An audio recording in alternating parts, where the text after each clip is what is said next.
Well, happy Valentine's Day, everyone. Back today with a list for you guys. I thought it would be fun today to talk about some of my favorite romance films, and some of them are along the more conventional lines, and some of them are a little bit more unconventional. And I always find it interesting to hear people's favorite romance movies because a lot of people, when it comes to romantic films, some people like really sappy, over the top romance movies. Some people like romance films that are a lot more of a gut punch that feel more realistic and feel more like they could actually happen in real life. And I always find it interesting to listen to different people's favorite romance films. And so I thought it would be fun, with it being Valentine's Day, to just give you guys a list of some of my favorite romance movies. And so let's get into it right now. So first up is a little bit of a cheat, but it's going to be 3 films, and that is the Richard Linklater Before trilogy.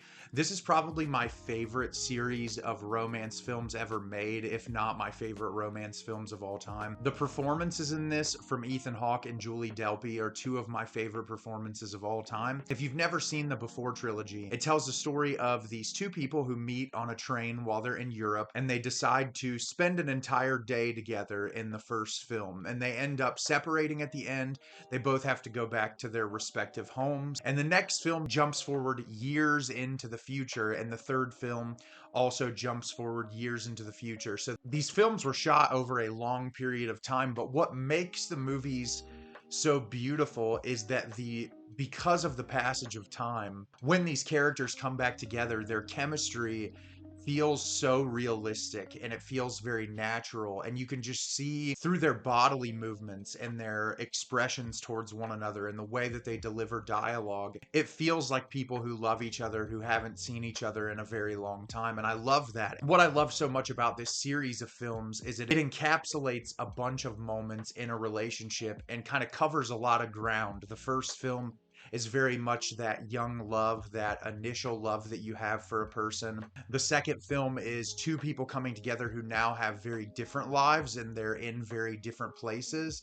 And it's kind of re-sparking that love that you have for a person while also acknowledging where you're at in your life currently. And then the third film is very much being in a relationship for a long period of time and the things that present themselves and the difficulties that are there in being a part of a long-term relationship. And I love that Linklater is able to encapsulate so much about a relationship over the course of 3 films. And like I said, the performances are amazing. The monologue sequences in these films are incredible.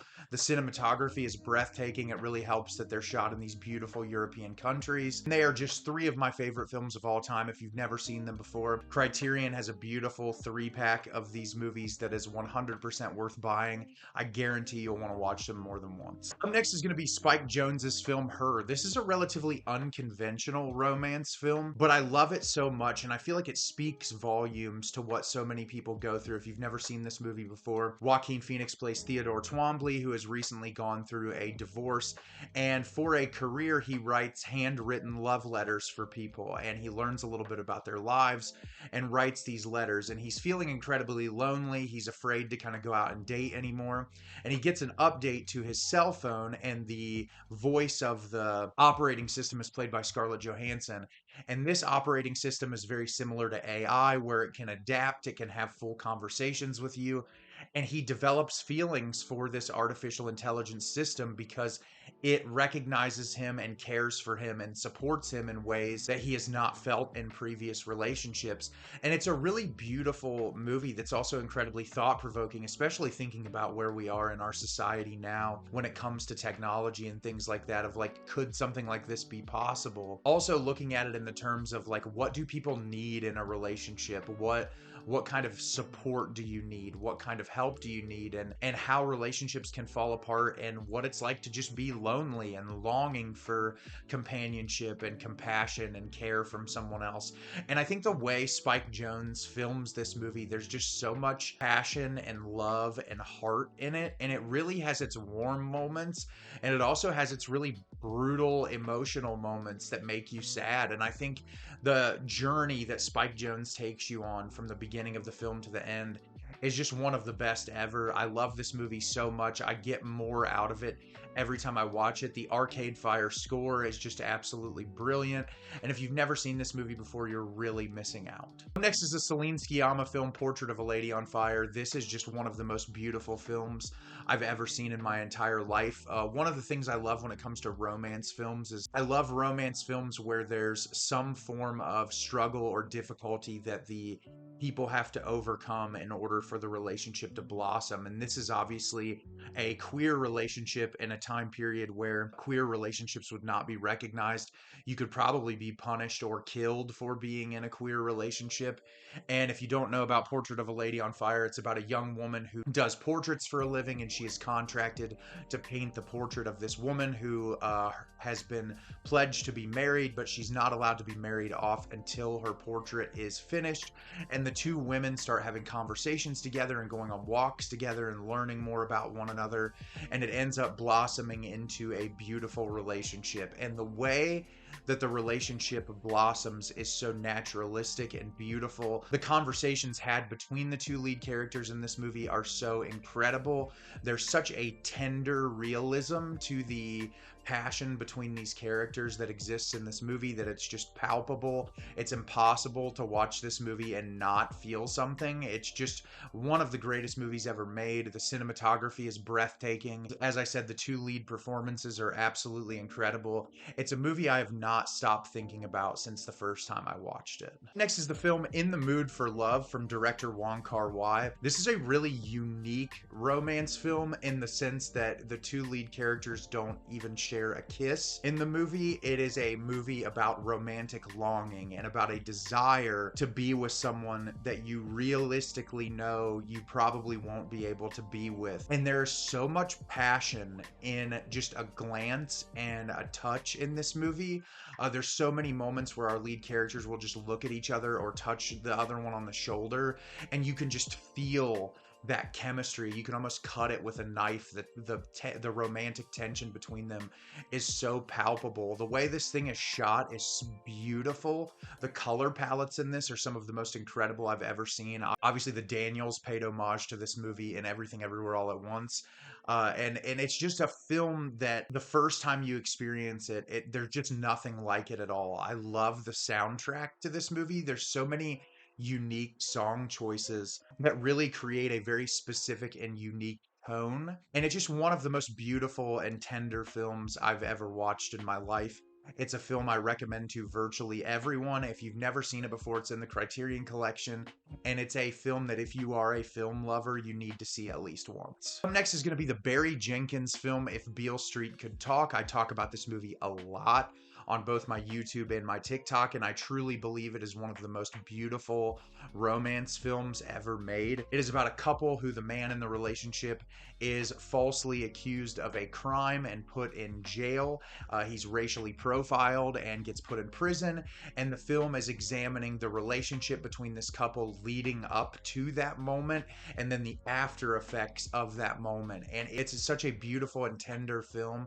I've said this before on my channel. I had a conversation in a video about sex scenes in movies, and I think the sex scenes in If Beale Street Could Talk are some of the most realistic portrayals of sexual love towards a person that I've ever seen in a movie. The way Barry Jenkins captures the moments between these characters, it feels very realistic, feels less like you're watching a movie and more like you're watching an actual relationship between two people. And what I love is for this movie, obviously it's looking at something like racial profiling and injustice towards African American people, and that's a big part of the movie. But I also think that there's so much beauty in just the perseverance of this couple and their ability to survive not only that big situation, but other little things that come up in their lives. And I think the way Barry Jenkins introduces the conflict is very natural. And I remember seeing this in the theater the first time, and it made me cry so many times. I just am truly moved by this movie, and every time I think about it, I just want to revisit it again immediately. The score is one of the most beautiful in any movie I've ever seen. I own it on vinyl and I listen to it quite frequently. It's just absolutely beautiful. And if you've never seen this movie before, please watch it. It's incredible. One of my personal favorite romance films of all time is Paul Thomas Anderson's film Phantom Thread, a very unconventional romance movie. It is about a man named Reynolds Woodcock, who is a designer of dresses, who meets this woman played by Vicky Krieps. The two of them form a relationship, and it turns into something incredibly unconventional and strange in only the way Paul Thomas Anderson could do it. This film is visually spectacular, some of the most incredible cinematography I've ever seen in a movie.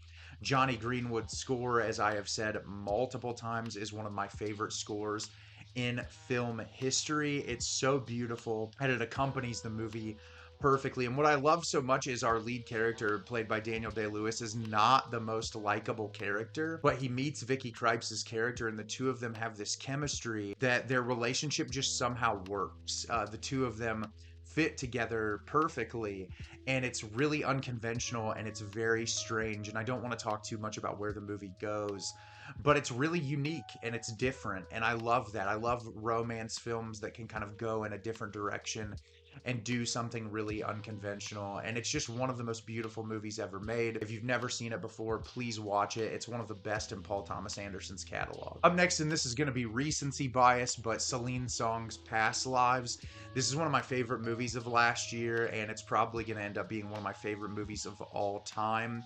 It is just so beautiful, and this is a romance film where obviously it's unconventional in the sense that the two characters are not ending up together. It's about the challenges of loving someone while also realizing that you probably can't end up with that person in the end, and it's a long distance relationship. Takes place over a very elongated period of time. Our lead character ends up getting married, and what I love is the romance between these characters. There's a love that exists from a very early age, and you can tell how much care these people have for one another, even though they go very long periods of time without seeing each other.